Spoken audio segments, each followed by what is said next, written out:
High বন্ধুরা, তোমাদের সাথে আজকে একটা জিনিস শেয়ার করব। দেখো আমার বাড়ির চারিপাশটা। আমি যখন 8 মাস আগে এসেছিলাম, এই বাড়িটা দেখতে পাচ্ছ, এখানে লোক ছিল, একটা বাচ্চা ছিল, একটা ফ্যামিলি ছিল। তো ভাল লাগতো বেশ প্রথম প্রথম এসে। দেন কিছুদিন বাদে 1-1.5 মাস বাদেই তারা চলে যায়। আর এতগুলো দিন ধরে এই বাড়িটা ফাঁকা। এখানে তো আর আমাদের ইন্ডিয়ার মতন কেউ কারোর সাথে অত বেশি কথা বলে না, অত করে না, মানে বাইরে কেউ বেরোয় না ন্যাচারালি। যাই হোক, তাও মনে হতো যে পাশে আমার একজন নেইবার ছিল। বাট আর কি করা যাবে, এতগুলো দিন কেটে যাওয়ার পর কিছুদিন আগে এই বাড়িটা বিক্রি হলো।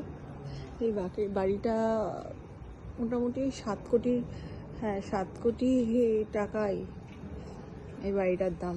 বিকজ ওখানে পোস্টার ছিল লাগানো, তো রিয়েল এস্টেটের পোস্টার ছিল ওখানেই, 7 করোড় লেখা ছিল।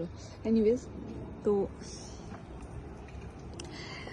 ভালো লাগছে যে আবার কোনো নতুন নেইবার পাবো। এই দেখো বাড়িটা পরিষ্কার করা হচ্ছে। আর আমার এখানটাতে যে ব্যালকনি টাইপ ছিল একটা রুফটপ, তো এখানটা মানে অনেক দিনের মেবি হয়তো এটা, তো দিনটা খারাপ হয়ে গেছিলো, কিন্তু আমার নতুন করে রিপেয়ার হচ্ছে। পুরোই উড,